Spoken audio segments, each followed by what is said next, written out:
What's up YouTube, I'm Vaughn and this is the Gear channel where we discuss collectibles, hobbies, competitive games from tabletop to video games. In today's episode we are reviewing the new Yu-Gi-Oh! OCG Retort Fusion spell card that's going to be coming out in Dawn of Majesty. Now, Retort Fusion is very similar to Instant Fusion with the exception of special summoning now a level 6 or lower non-effect fusion monster.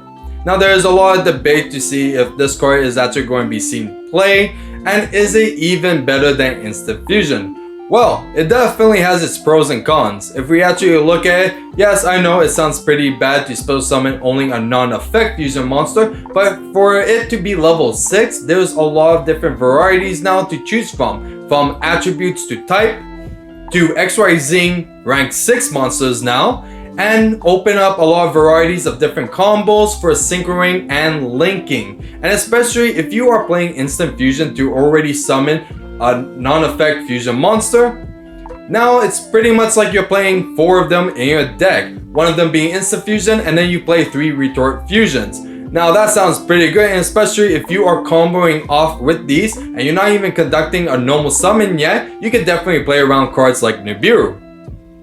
But what does it mean for older combos that did not do so well in the past in the format? Cards like Sea Monster Theseus. Sea Monster Theseus is a level 5 non-effect fusion monster that is also a tuner. Now this is a card that Instant Fusion and Retort Fusion can summon, and a lot of people hyped it just to potentially summon Needle Fiber with it. Now it was not doing so well because we had a lot better varieties like Jet Synchron, O-Lion, so it wasn't really necessary to have Sea Monster Theseus. But since those cards are banned, maybe Sea Monster Theseus would be something to consider, and especially if you are playing 4 Instant Fusions in your deck, so you have a higher ratio of actually drawing and it makes the deck a lot more consistent.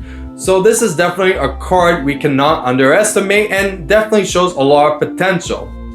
So that's what I have on my take on Retort Fusion. I know a lot of people don't agree with me, and if you have something to say about it, don't be shy. Definitely comment it on the video. I always make time to respond to everyone. But if you guys enjoyed today's episode, you know what to do. Like, subscribe, and hit that notification bell because now we already started the new Yu-Gi-Oh! Series that we had planned, so it's going to be posted really soon. And if you guys want a sneak peek of products we review on this channel, you can follow me on my Instagram, VaughnGear. I'm Vaughn, and this was the Gear channel.